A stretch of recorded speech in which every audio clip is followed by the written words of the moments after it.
Sejam muito bem-vindos. É com grande satisfação que estou aqui hoje com vocês para fazer uma palestra que acredito que vai tocar diretamente na forma como cada um de nós pensa sobre a aprendizagem e desenvolvimento infantil.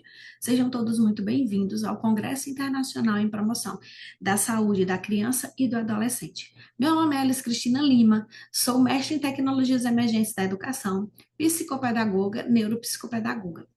E o tema que nós vamos explorar juntos ao longo dos próximos minutos é funções executivas na infância, contribuições da neuropsicopedagogia para o desenvolvimento cognitivo e emocional. Eu quero começar sendo direta sobre uma coisa. Este não é um tema apenas para especialistas. Qualquer pessoa que convive, trabalha ou se importa com uma criança, seja como educador, psicólogo, psicopedagogo, como familiar ou como cuidador, tem um papel ativo na construção dessas funções executivas de uma criança. E é exatamente isso que nós vamos explorar ao longo dos próximos minutos. O que são essas funções executivas, como elas se desenvolvem, o que acontece quando elas não se desenvolvem bem e o que nós podemos fazer a respeito. Vou organizar nossa conversa por blocos e, ao final, nós teremos um esboço com mensagens reflexivas e também para relembrar tudo o que foi conversado com vocês ao longo desses próximos minutos. Antes de entrarmos no conteúdo, deixa eu mostrar o mapa do que vamos percorrer juntos. Nós temos 5 blocos. No primeiro, nós vamos entender do que se trata as funções executivas e por que o cérebro, em especial o córtex pré-frontal, é central para a nossa conversa. No segundo bloco, nós vamos desmembrar os 3 pilares fundamentais: o controle inibitório, memória de trabalho e flexibilidade cognitiva. No terceiro, nós vamos percorrer a trajetória do desenvolvimento dessas funções, faixa etária por faixa etária, e identificar os sinais que nos devem chamar a atenção. Já no quarto bloco, entraremos na prática. O que a neuropsicopedagogia pode fazer, que estratégias funcionam, que programas têm evidências robustas e científicas. E no quinto e último bloco, vamos fechar com o elo mais importante de toda essa nossa discussão, que é a conexão entre a emoção e a aprendizagem. E as mensagens que eu quero é que cada um de vocês leve daqui. Então, o primeiro bloco, iniciamos com o primeiro bloco, que vai falar sobre a introdução e as bases neurológicas. Por que essas funções importam tanto? Vou começar com uma pergunta que eu já ouvi de muitos pais, professores, e que talvez vocês também tenham se feito em algum momento da vida profissional e pessoal de vocês. Por que que algumas crianças altamente inteligentes têm dificuldades para organizar tarefas, controlar impulsos ou persistir diante dos desafios? Essa é uma contradição aparente que incomoda muitas famílias e principalmente na escola.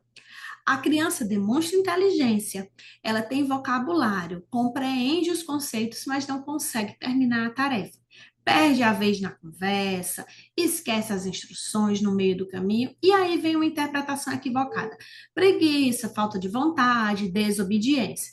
A resposta para essa contradição está nas funções executivas. E a primeira coisa que nós precisamos entender é que elas são distintas da inteligência geral, do que comumente chamamos de QI. Uma criança pode ter um QI elevado e funções executivas imaturas ou comprometidas. E o que é fascinante do ponto de vista científico, as funções executivas são preditoras mais robustas de um sucesso acadêmico, saúde mental e qualidade de vida na vida adulta do que um QI isolado. Dos estudos que são especialmente eloquentes, aqui a gente vai falar de Diamond em uma revisão semanal publicada numa revista de psicologia em 2013, que se consolidou ao longo de décadas dessa pesquisa, demonstrando uma primazia das funções executivas. Bly e Hayes, em 2007, mostraram em um estudo longitudinal com crianças que em idade pré-escolar, que o controle do esforço, o componente das funções executivas, era um preditor mais forte de habilidades matemáticas e de leitura emergentes do que o próprio QI.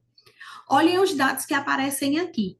As funções executivas são 3 vezes mais preditivas de sucesso escolar do que o QI isolado.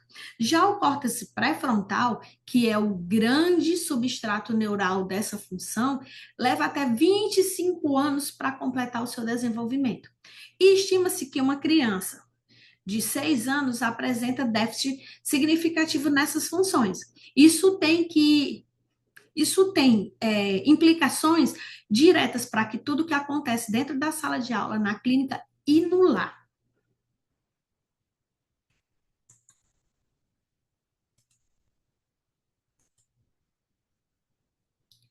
Vamos então a uma definição precisa. O que são funções executivas?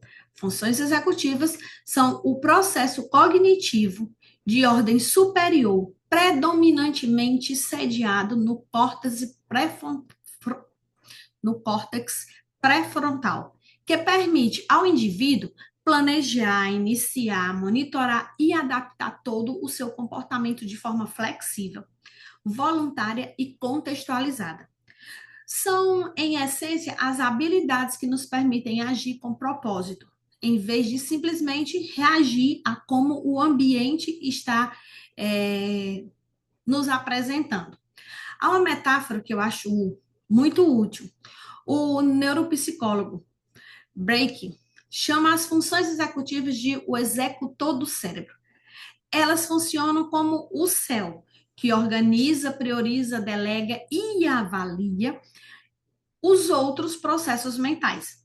Sem um céu evidente e eficiente, os recursos da empresa existem, mas não são bem utilizados. Com uma criança, é exatamente assim. Toda capacidade cognitiva pode estar ali presente, mas sem as funções executivas adequadas, ela não consegue se mobilizar de forma eficiente e eficaz.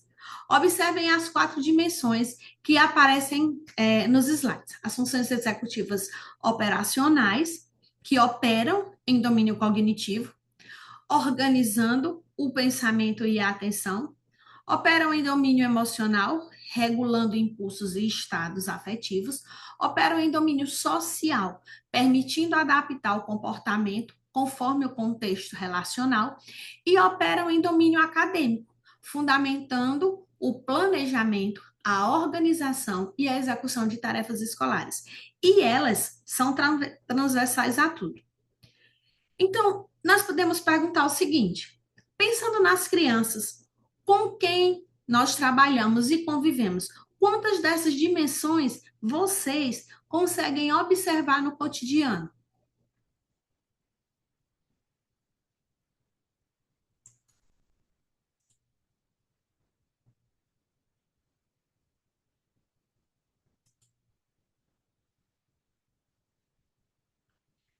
Bases neurológicas, o cérebro em desenvolvimento.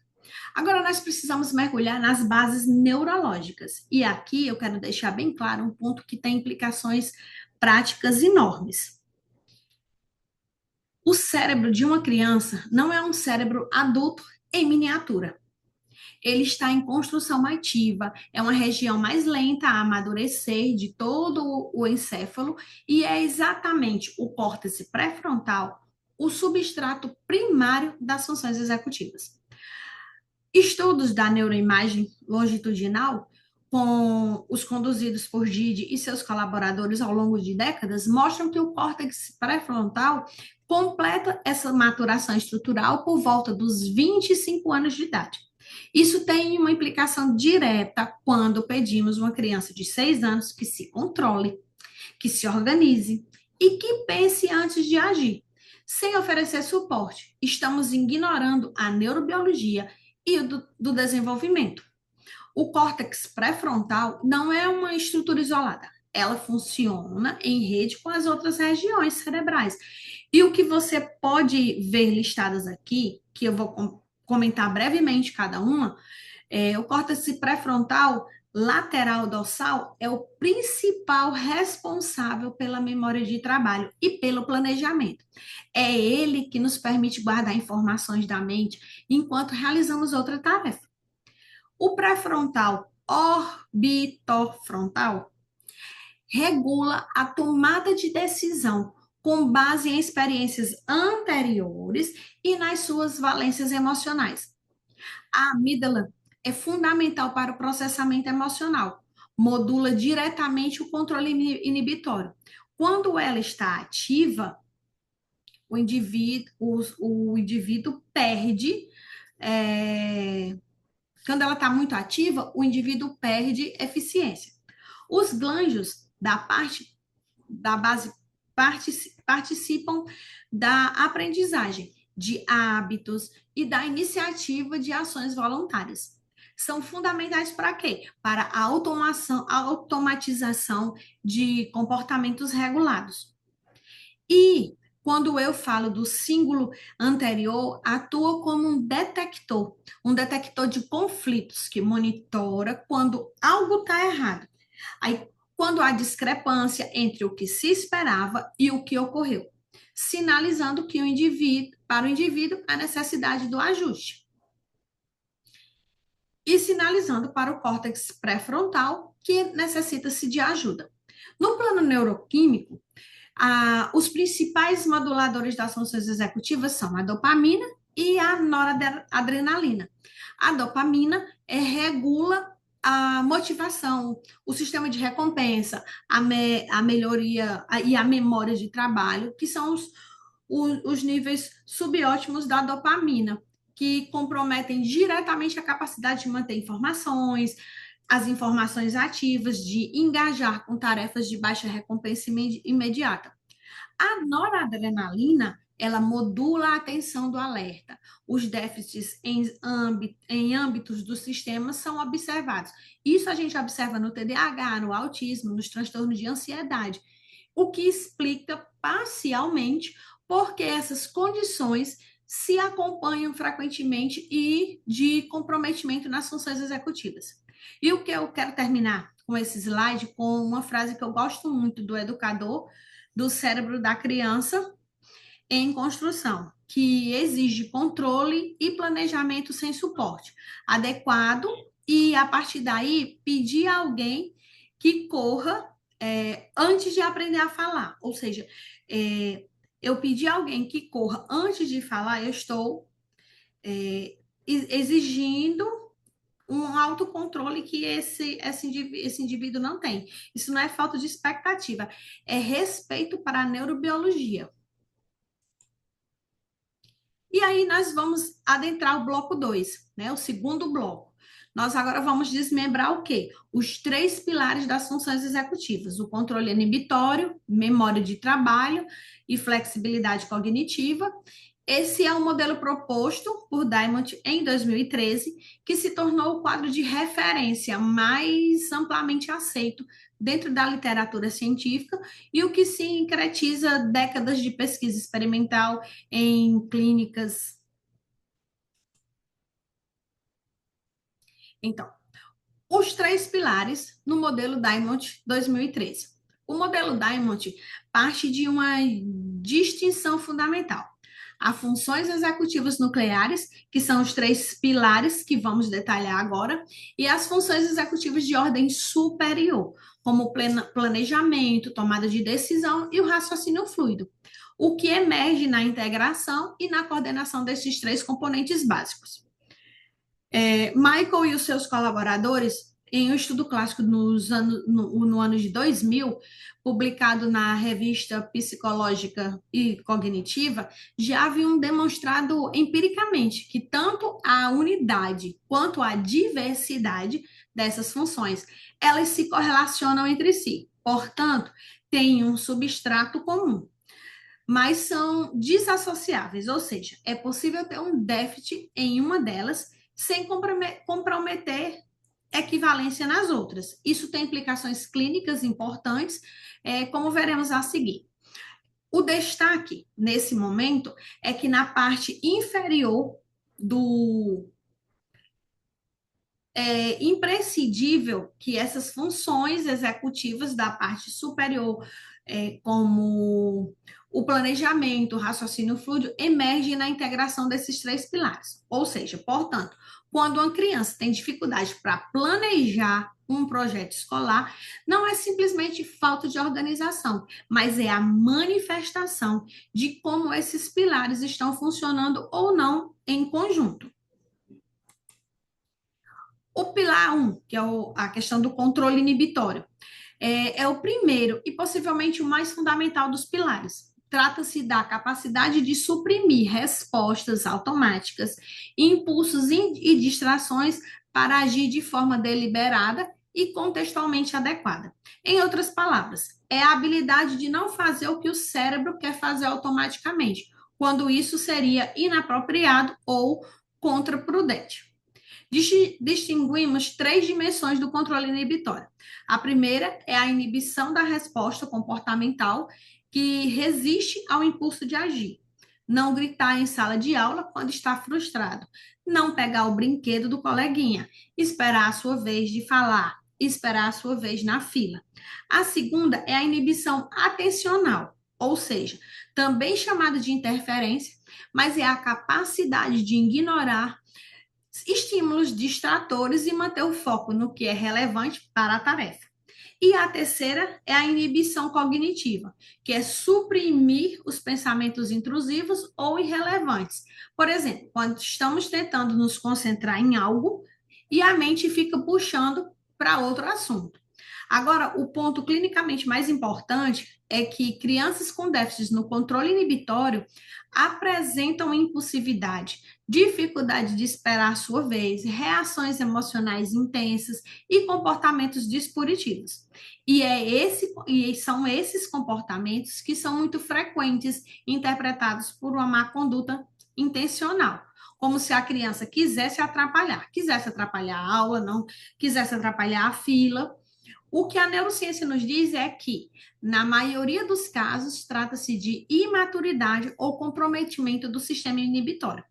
A criança, literalmente, ela não consegue se conter. Não porque ela não quer, mas porque o sistema neurológico dela, responsável por frear a resposta, que é uma resposta impulsiva, ainda não está funcionando com a eficiência necessária.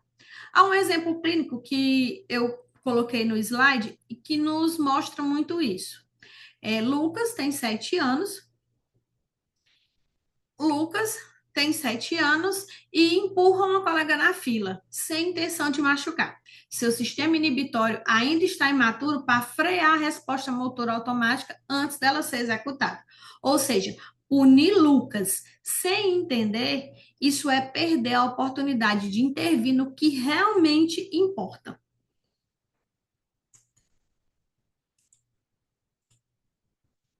Aí eu venho para o segundo pilar, que é a memória de trabalho. Ela é frequentemente descrita como o bloco das notas mentais. É a capacidade de manter e manipular informações na mente enquanto se realiza uma tarefa cognitiva. Não é simplesmente memória de curto prazo, é memória ativa que trabalha com as informações enquanto as mantém. No modelo mais fluente de trabalho e proposto em 1974, olhem a data, 1974, por Alan Bardley, posteriormente desenvolvido ao longo de décadas, descreve 4 componentes: o executivo central, que é o sistema do controle atencional, ou seja, coordena todos os subsistemas e determina o que recebe a atenção; a alça fonológica, que armazena temporariamente as informações verbais e de linguagem; o esboço visoespacial, que mantém e manipula imagens e informações espaciais; o BIF episódio, que é acrescentado por Bardley em 2000, integra informações dos subsistemas como uma memória a longo prazo, criando representações episódicas coerentes. E por que isso importa na nossa prática e na prática diária? Porque os déficits de memória de trabalho se manifestam de formas que frequentemente são mal interpretadas. A criança que esquece a instrução no meio da tarefa, a criança que perde o raciocínio enquanto resolve o problema de matemática, a criança que parece desatenta porque está em outro mundo, muitas vezes o que está acontecendo é uma limitação da capacidade de manter ativa e não é que seja falta de interesse ou desatenção voluntária. E olhem os dados no slide que sobre a capacidade por faixa etária. Crianças de 3 a 4 anos conseguem manter ativos cerca de 3 a 4 itens. Por volta dos 6 a 7, isso sobe para 5. Dos 9 aos 10 para 6.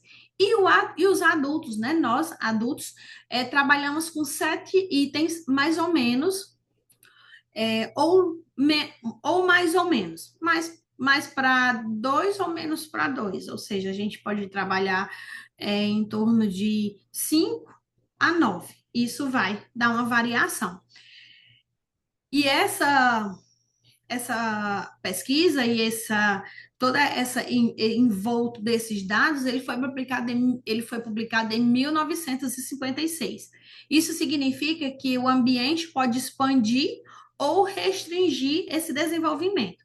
E vamos imaginar uma sala superlotada de estímulos visuais e auditivos simultâneos é um inimigo ativo da memória de trabalho de uma criança.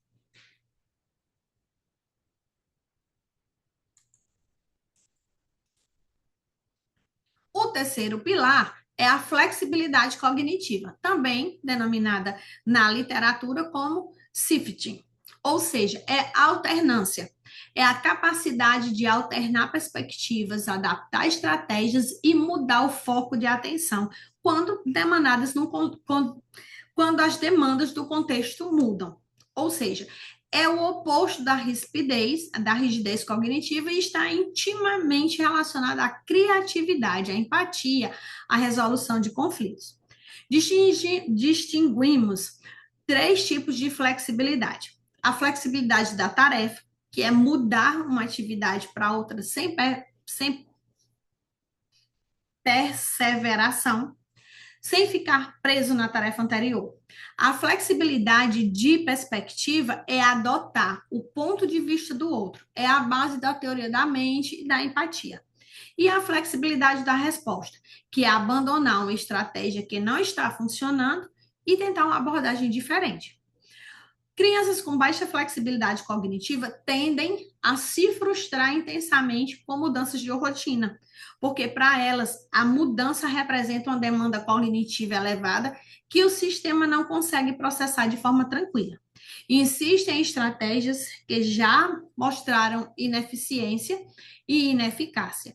E têm dificuldades significativas em situações de jogos cooperativos ou negociação social, porque para essas situações existem constantes adaptações de perspectivas e de estratégias.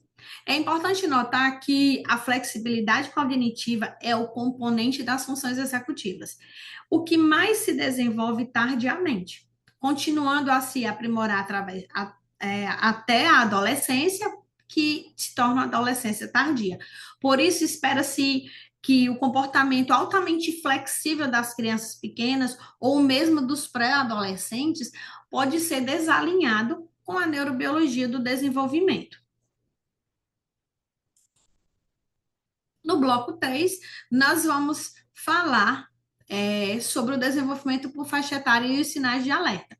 Que agora nós vamos compreender o que essas funções executivas e como elas funcionam, e precisamos.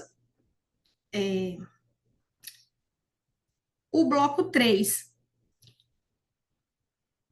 Precisamos compreender o que são essas funções executivas e como elas funcionam. Precisamos saber como elas se desenvolvem ao longo da infância, quais são os marcos esperados para cada faixa e quando devemos ficar atentos e quando devemos encaminhar para avaliação especializada.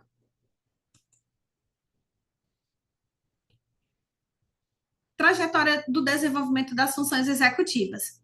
O desenvolvimento das funções executivas, ele segue uma trajetória linear com dois períodos de crescimento, especialmente acelerados, entre os 3 e 5 de idade e durante a adolescência, mais precisamente entre os 11 e os 15 anos. Isso não é arbitrário, corresponde a dois momentos de intensa reorganização sináptica do córtex pré-frontal. Observem na linha do tempo no slide, nos primeiros anos de vida, do 0 aos 3 anos, as funções executivas começam a emergir de forma muito rudimentar. A permanência do objeto que surge por volta dos 8 aos 12 meses é a primeira evidência de memória de trabalho em ação. A imitação diferida reproduz uma ação observada no passado e é um marco importante. E o segmento das instruções simples começam a aparecer no final do segundo ano de vida. Crucialmente nessa fase, a qualidade do vínculo do apego e a previsibilidade do ambiente cuidador são os andames primários do desenvolvimento das funções executivas. Dos 3 aos 6, há uma verdadeira explosão no desenvolvimento das funções executivas. Dos 7 aos 9, o planejamento de múltiplas etapas e a manutenção do esforço cognitivo ganha bastante robustez. Dos 10 aos 12, a metacognição, ou seja, a capacidade de pensar sobre o próprio pensamento, começa a se consolidar de forma mais consistente. Há um princípio fundamental, que toda essa estrutura, toda essa trajetória, que é necessária e deve ser vista baseada em muita pesquisa científica, que é a brincadeira. A brincadeira de faz de conta, especialmente, ela é o andaime cognitivo por excelência da infância. Ao assumir os papéis, a criança pratica os 3 pilares simultaneamente: o do controle inibitório, ao seguir as regras simples dos personagens, a memória de trabalho, ao manter o enredo e os papéis na mente, e a flexibilidade cognitiva, que é ao adaptar-se a imprevistos na área lúdica. Isso não é consciência, isso é desenvolvimento em ação. Na educação infantil, agora nós vamos detalhar um período que eu considero um dos mais críticos e mais repletos de oportunidades para trabalharmos a intervenção, que é na educação infantil, dos 3 aos 6 anos. Aos 3 anos, a criança ela consegue seguir regras simples de um jogo, mas ainda ela tem grande dificuldade para inibir uma resposta prepotente, ou seja, uma resposta que é automática e que foi previamente aprendida. Existe um paradigma experimental que é muito famoso, em que ilustra tudo isso, chamado tarefa do dia e da noite, que foi desenvolvido em 94. A criança precisa dizer noite quando vê a imagem do sol e dia quando vê a imagem da lua. Isso exige uma resposta automática do que seria chamar sol de dia e lua de noite. Aos 3 anos, a maioria das crianças não consegue fazer isso de forma consistente. Aos 4, já existe uma memória significativa. Esse paradigma simples captura com precisão o desenvolvimento do controle inibitório nessa faixa etária. Já aos 5 anos, a criança demonstra capacidade de planejamento simples, consegue seguir sequências de 3 a 4 instruções consecutivas. Já aos 6, ela começa a monitorar o próprio desempenho. Aí entra a metacognição, que começa a dar os primeiros sinais. E aqui vem um ponto que eu quero que vocês percebam e que fique absolutamente claro, especialmente para quem é educador que está aqui. Nessa faixa etária, o não consigo parar não é uma desobediência, é uma imaturidade neurológica. O adulto, seja professor, seja cuidador, seja familiar, funciona como o córtex pré-frontal externo dessa criança. Ele empresta vamos imaginar assim, sua capacidade de regulação, para que a criança, enquanto sistema, ainda, o sistema da criança, né, ainda está em desenvolvimento.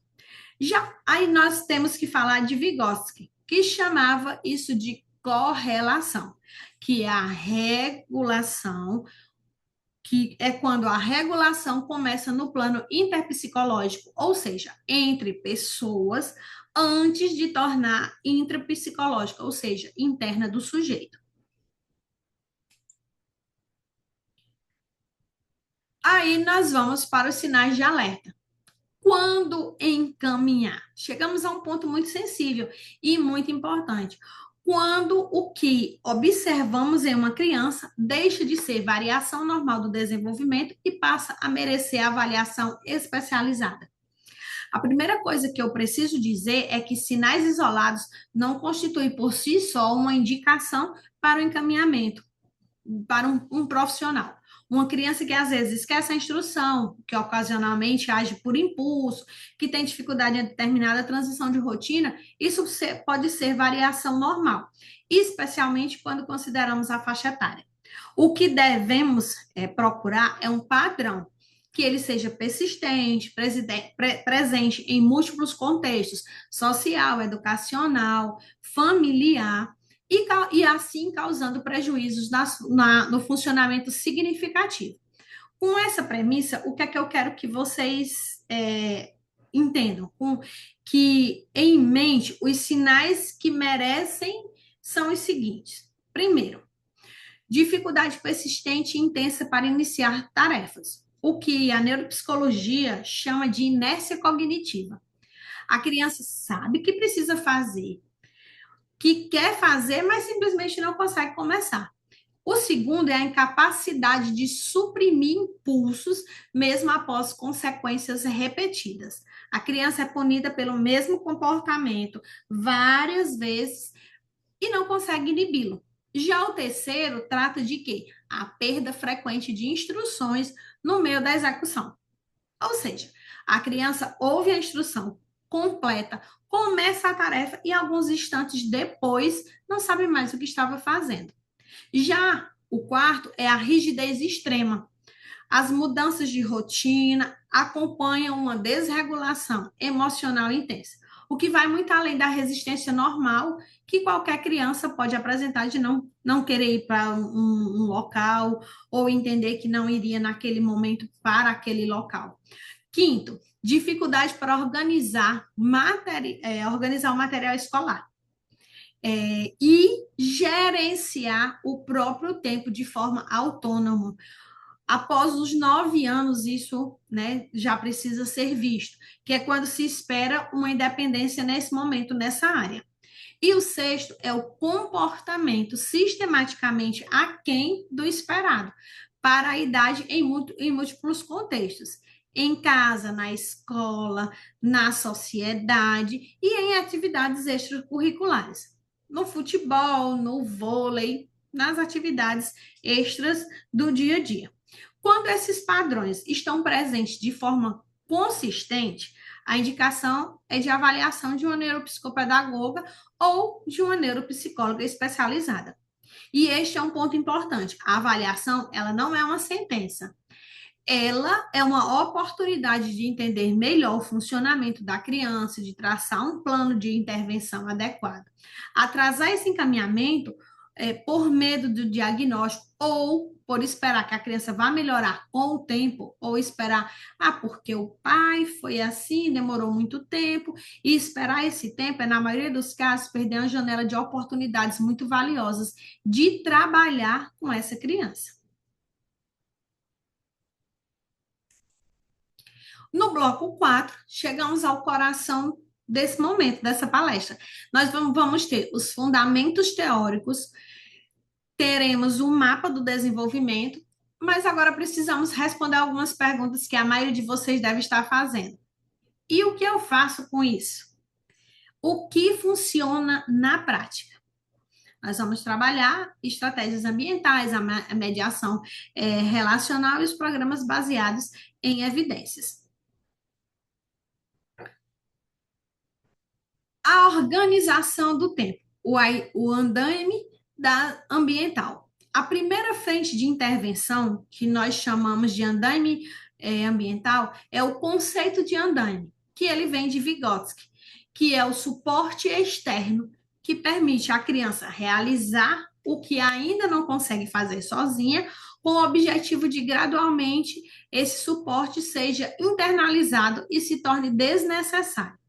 O ambiente externo pode compensar funções executivas ainda em desenvolvimento, e o que deve fazer isso ativamente. Já na escola, isso se traduz em práticas concretas, rotinas visuais, a utilização do quadro de rotinas com imagens sequenciais reduz a carga cognitiva da criança ao eliminar a necessidade de manter toda a sequência do dia na memória de trabalho. E essa rotina, ela não precisa ser só na escola. Ela pode ter uma rotina em casa para ela identificar a rotina do dia.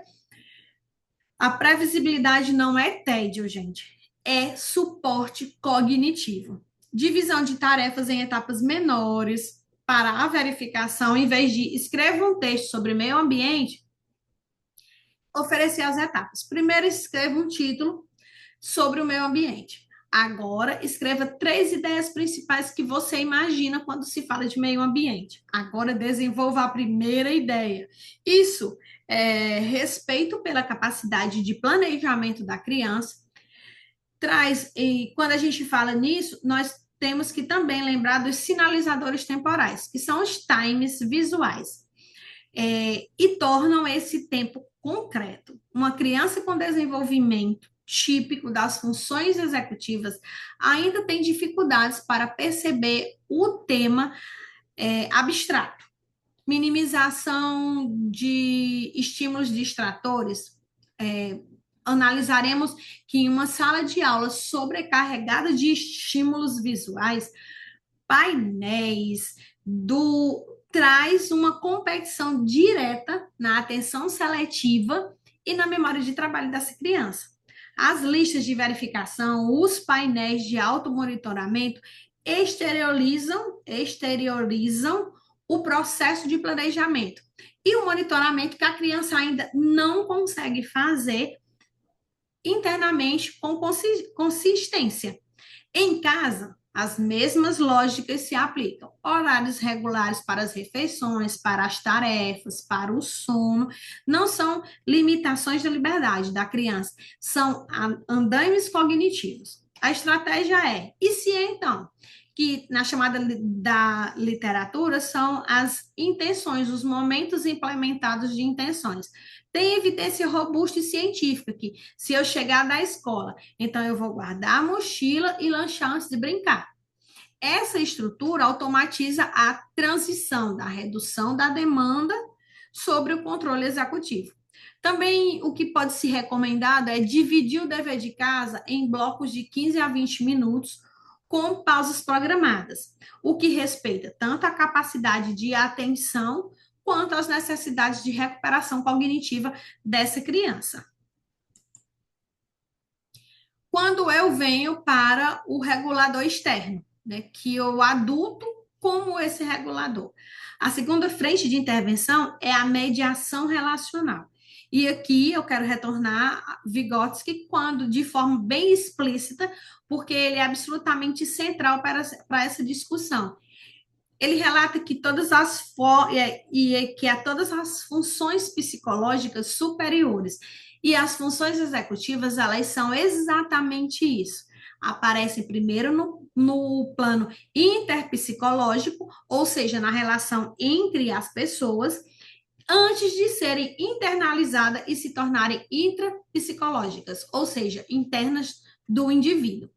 E isso significa que a regulação das funções executivas começa de fora para dentro. A criança primeiro aprende a se regular com o suporte do adulto, isso é correlação. Gradualmente, ao longo do desenvolvimento, ela internaliza essas estratégias e desenvolve a autorregulação.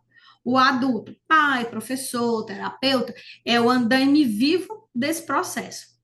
Traduzindo isso em estratégias práticas. Primeiro, nomeie os processos. Em vez de simplesmente repreender ou redirecionar, verbalizar o que está acontecendo. Vejo que você está com dificuldade de parar. Vamos respirar juntos e depois pensar no próximo passo. E isso externaliza o processo regulatório e, repetindo sistematicamente, vai sendo internalizado pela criança como estratégia própria. Em segundo momento, você pode ensinar, não punir. Quando uma criança falha em uma tarefa executiva, isso é uma oportunidade de ensino e não de punição. A punição sem ensino não muda comportamento. Ela apenas adiciona componentes aversivos sem oferecer à criança um suporte necessário, sem oferecer à criança as ferramentas de agir diferentes. Terceiro, nós vamos para a questão de oferecer o suporte necessário. Ofereça o suporte necessário e o retire progressivamente, conforme a criança ganha autonomia. O quarto é que você faça perguntas metacognitivas. O que você poderia fazer diferente da próxima vez? Essas perguntas, elas buscam estimular o automonitoramento e o planejamento interno. E o quinto, que é bastante crucial nesse momento de mediação, é valide antes de relacionar. Reconheça a emoção antes de propor a estratégia cognitiva. Vamos imaginar, eu sei que você está bravo. Isso faz sentido. E agora, o que nós podemos fazer? O sistema regulatório opera muito melhor quando não está em modo de alarme. A terceira frente é a intervenção direta, as atividades específicas que treinam as funções executivas. E aqui eu quero começar com uma afirmação que pode parecer simples, mas que tem suporte empírico robusto. Jogar é treinar. Vejam os jogos listados nos slides. O jogo da memória, ele treina a memória de trabalho de forma direta e contextualmente rica. A criança precisa manter em mente os pares que já virou, enquanto toma decisões sobre onde virar. O stop e o freeze treinam o controle inibitório, frear um comportamento em andamento mediante um sinal é exatamente a inibição da resposta comportamental em ação lúcida. Já o xadrez e as damas treinam planejamento, flexibilidade, a flexibilidade cognitiva, a inibição de respostas impulsivas e simultâneas. Não é à toa que há programas de xadrez sendo implementados em escolas públicas em vários países com resultados bastante promissores. A brincadeira do faz de conta, como eu já mencionei há alguns minutos atrás, engaja os três pilares ao mesmo tempo. Enquanto que o jogo de tabuleiro com regras treina o controle inibitório e a flexibilização. As práticas elas podem ser adaptadas para crianças que contemplam desde do processo da respiração, o escaneamento corporal, a atenção plena em atividades cognitivas, tem evidências crescentes para a atenção seletiva no controle inibitório. Então, os Mindfulness, eles trabalham tudo isso. E o que todos eles têm em comum? Eles não são percebidos como trabalho pela criança. Nós, enquanto terapeutas, professores, pais, a gente está vendo um trabalho, mas eles são experiências que motivam, são experiências ricas, que engajam naturalmente os sistemas de recompensa, mantendo os níveis de dopamina necessários para o funcionamento executivo eficiente. Isso não é coincidência. A motivação e o engajamento são variáveis, né, são variáveis moderadas e importantes para o desempenho das funções executivas. Quando eu falo em programas de evidência, com evidências científicas robustas, além das atividades, existem programas estruturados com essas evidências científicas robustas, que merecem bastante atenção. Existem os programas que, dentro de desenvolvidos a partir da teoria vigotskiana, currículo pré-escolar centrado nos jogos sociais intencionais. E esses estudos, estudos que eles são randomizados e controlados e trazem o padrão ouro em pesquisa de intervenção. Demonstram o quê? Demonstram ganhos significativos no controle inibitório e na memória de trabalho em crianças participantes comparada aos outros grupos. Já o PATES, que é promovendo estratégias de alternativa e de alternativas, ele traz um programa o quê? Um programa focado no desenvolvimento socioemocional e no controle inibitório, implementados no contexto escolar, com meta-análise demonstrando redução nos comportamentos agressivos e na melhoria da regulação emocional. Já as práticas de mindfulness para as crianças têm uma base de evidências crescentes.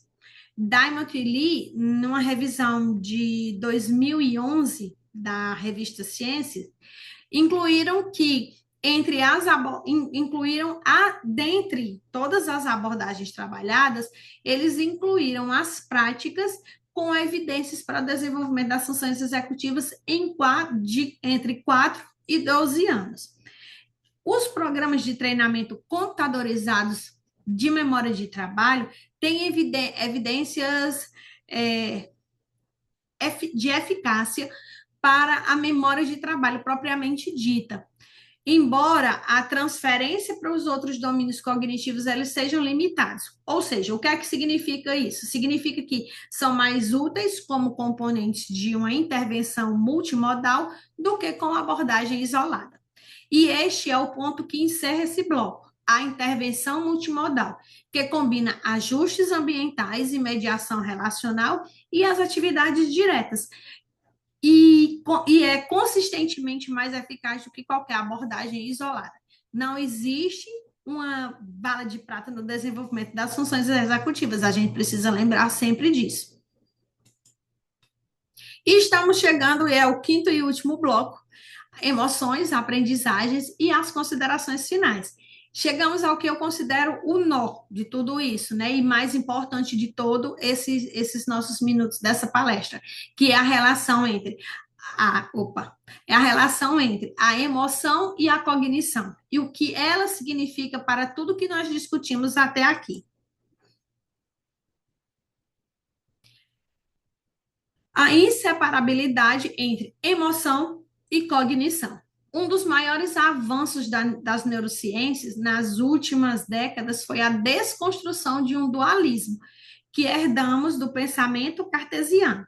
A ideia de que a emoção e a razão são sistemas opostos, né? Opostos. E que sentir e pensar são processos que se complementam entre si.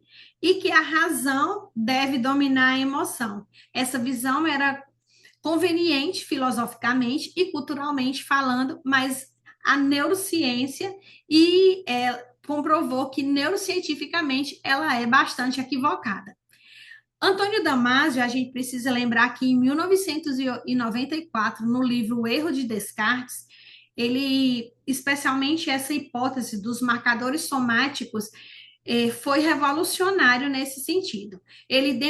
Damasio demonstrou que a partir dos estudos com pacientes com lesões no córtex pré-frontal, ventromedial, e que a capacidade de tomar decisões racionais depende da integridade dos sistemas emocionais. Esses pacientes tinham inteligência preservada, a memória era normal, a linguagem era intacta, mas eram incapazes de tomar decisões do cotidiano porque haviam perdido o acesso às sinalizações emocionais que orientavam as suas escolhas.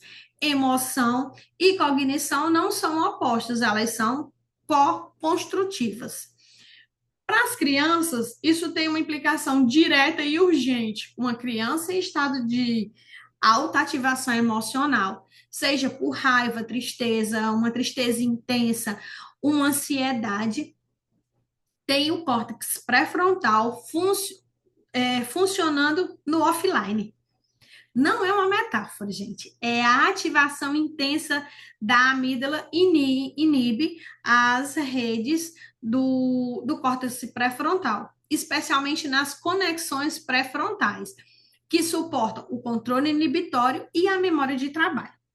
A criança nesse estado, literalmente, ela não consegue planejar, não consegue inibir os impulsos, não consegue ser flexível, porque os substratos neurais dessas funções estão sendo inibidos pelo estado de alarme emocional.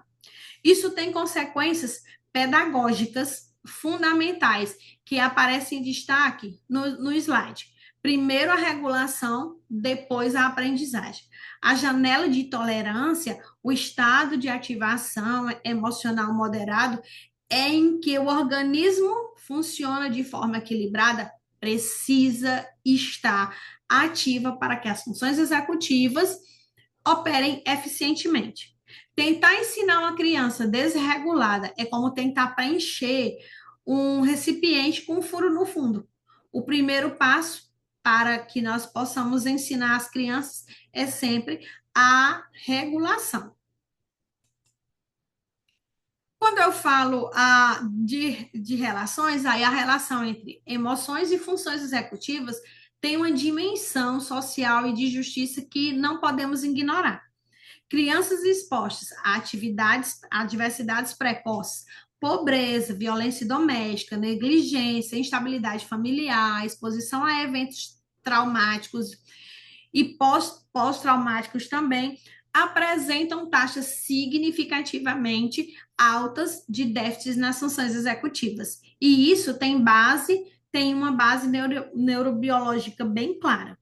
O estresse tóxico e dentro de uma pesquisa da National Scientific, o estresse tóxico, definido pela revista de Harvard como a ativação prolongada, não modula esses sistemas de respostas ao interesse, na ausência de um cuidador responsivo. Prejudica diretamente a mielinização do córtex pré-frontal, altera os sistemas da dopamina e da noradrenalina, que são essenciais para as funções executivas, e reduz o volume do hipocampo, comprometendo a consolidação da memória e da regulação emocional. E aqui vem um ponto que eu não posso deixar de enfatizar. Crianças em situações de vulnerabilidade social não são menos inteligentes. Seus cérebros estão adaptados a ambientes de alta demanda e de baixa previsibilidade, ambientes de sobrevivência, podemos dizer assim. Essas adaptações, elas são funcionais para sobreviver em contextos adversos, mas eles criam ficção com as demandas de ambiente escolar estruturado, que exige exatamente os componentes das funções executivas e suportam elas, que é o planejamento, o controle inibitório e a flexibilização.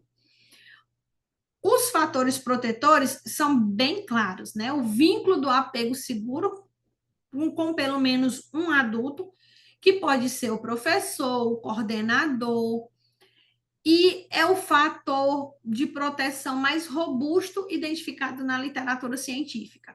Rotinas previsíveis e estáveis, exposição a linguagens ricas ao diálogo e oportunidades de brincadeiras. A escola pode ser, e é muitas vezes, isso é fato, o principal fator protetor e promotor das funções executivas de uma criança em situação de vulnerabilidade social. Isso é isso para nós, enquanto educadores, isso é uma responsabilidade enorme e, ao mesmo tempo, uma oportunidade transformadora. Quando nós falamos sobre as funções executivas, eu não posso deixar de abordar, ainda que bem breve, a relação entre as funções executivas e os quadros clínicos mais frequentes associados às dificuldades de aprendizagem. Que aí a gente vai falar do TDAH, que é o transtorno do déficit de atenção e hiperatividade, e é, em sua essência, um transtorno das funções executivas, especialmente do controle inibitório, da memória de trabalho, da regulação atencional. Nisso, Brackley, um dos pesquisadores mais influentes da área, que atua sobre e argumenta sobre o TDAH, é fundamentalmente, e relata que o TDAH é fundamentalmente um transtorno de autocontrole e autorregulação. E não de atenção por si, né? A atenção é comprometida porque o sistema de autocontrole executivo que sustenta está funcionando de forma atípica, de forma diferenciada. E é crucialmente uma variância, né, das funções executivas, e não a contagem dos sintomas de desaceleração e de hiperatividade, e que é melhor explícito no prejuízo funcional e real que a pessoa com TDAH experimenta no seu cotidiano. Dislexia, descalculia e outros transtornos específicos de aprendizagem também frequentemente apresentam os comprometimentos, mesmo que secundários, nas funções executivas que ampliam o seu impacto funcional. Uma criança com dislexia, que também tem déficit de memória de trabalho, enfrenta desafios gigantes, bem maiores do que quem se apresenta apenas com uma dislexia isolada. O diagnóstico diferencial entre TDAH, transtorno de ansiedade, TEA e os transtornos específicos de aprendizagem exige uma avaliação muito cuidadosa das funções executivas em contexto clínico, não apenas nos instrumentos padronizados dentro dos consultórios, mas com observação real do comportamento da criança nos vários segmentos que ela atua, na sala de aula, na escola, né, nos momentos de intervalo, na família, nas atividades extras, no consultório. É a resposta terapêutica mais eficiente e invariavelmente multimodal. Se formos falar a farmacologia, quando indicada, associada à intervenção neuropsicopedagógica e às adaptações ambientais, que nós vamos discutir já já, mas que elas nos ajudam, nos auxiliam bastante. Aí eu venho para a família e escola como construtores das funções executivas. As funções executivas, elas não se desenvolvem no vácuo. Elas são construídas com relação entre criança e adulto. Os adultos que o cercam, entre a criança e o ambiente que habita. Família e escola não são apenas contextos onde o desenvolvimento acontece, são construtores ativos desse processo, desse desenvolvimento. Aí temos que lembrar da parentalidade responsiva e sensível, que é responder às necessidades da criança de forma consciente, consistente e previsível. É um fator de regulação emocional, de funções executivas bem documentadas dentro da literatura. Não se trata de uma parentalidade permissiva, nem de uma autoritária, mas de uma responsiva, que combina o calor afetivo com estruturas de limites claros. Já na escola, as práticas pedagógicas que incorporam o desenvolvimento explícito dessas funções, como o ensino baseado em projetos, a metacognição explícita, o trabalho colaborativo estruturado, beneficiam todos os alunos, mas têm impacto especialmente significativo para as crianças mais vulneráveis. E há uma coisa que eu quero dizer em relação a esse slide é quando pais e professores compartilham a mesma linguagem sobre funções executivas, quando ambos entendem o que está acontecendo com a criança e trabalham de forma coordenada, os ganhos são muito maiores do que quando as intervenções elas são fragmentadas, cada uma fazendo um modelo diferente. A parceria família e escola, ela não é um acessório, ela precisa e ela é um componente essencial na intervenção e na eficácia do processo de ensino-aprendizagem. E chegamos às 5 mensagens que eu quero que cada um de vocês que está aqui leve. A primeira é, as funções executivas, elas são habilidades cognitivas fundamentais, moldadas tanto pela biologia quanto pelo ambiente. Ou seja, isso significa que a neuroplasticidade é a nossa maior aliada. O cérebro está em desenvolvimento, responde ao ambiente, para o bem ou para o mal. Intervenções precoces e bem fundamentadas, elas sempre farão a diferença. A segunda mensagem que eu deixo, que é o comportamento problemático de muitas crianças, é frequentemente um sinal de imaturidade ou déficit nas funções cognitivas. Não de má vontade, não de falta de caráter, não de preguiça. Mudar essa lente interpretativa muda tudo, muda a forma como nós respondemos, o que nós exigimos e o que nós oferecemos. Na terceira mensagem, é falar que a neuropsicopedagogia oferece ferramentas poderosas para avaliar, compreender e intervir nas funções executivas, promovendo o desenvolvimento cognitivo e emocional de forma bastante adequada. Essas ferramentas, elas existem, são baseadas em evidências e estão disponíveis para quem dispõe de aprendê-las e aplicá-las. A quarta é a regulação emocional, e as funções executivas, elas são inseparáveis. Não existe cognição eficiente sem estabilidade emocional. Portanto, cuidar do estado emocional da criança não é secundário. Não é secundário à aprendizagem. E sim, ela é um pré-requisito para esta aprendizagem. E a quinta e última mensagem, e talvez a mais importante, que toda intervenção começa pelo vínculo. A relação de confiança da criança e do adulto é o andaime mais poderoso para o desenvolvimento das funções executivas.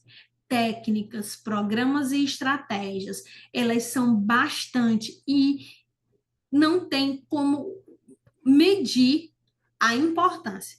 Mas se não existir o vínculo como fundação, elas perdem grande parte da sua eficácia. E chegamos ao final da nossa palestra. Eu quero fechar com essa frase que aparece no slide, porque ela sintetiza de forma simples e precisa tudo que nós discutimos hoje. Aprender a aprender começa por aprender e se regular. Antes de aprendermos conteúdo, antes de desenvolvermos habilidades acadêmicas, precisamos desenvolver a capacidade de regular nossos comportamentos, nossas atenções, nossas emoções. E essa capacidade, as funções executivas, elas não surgem no vácuo. Ela é construída na relação, sustentada pelo vínculo, moldada pelo ambiente, apoiada por adultos que entendem o que estão fazendo e o porquê estão fazendo. Cada um de vocês que está aqui, que chegou ao final da palestra, tem o seu papel, seja como educador, como psicólogo, como psicopedagogo, neuropsicopedagogo, fono, TO, como familiar, como professor, como cuidador dessa criança, é um co-construtor do desenvolvimento neurológico das crianças que convivem, com quem convive com você, com quem você convive.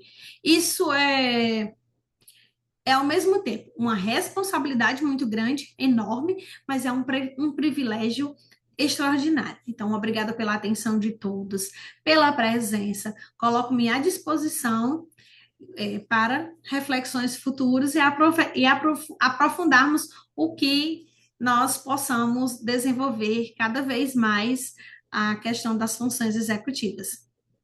Gratidão.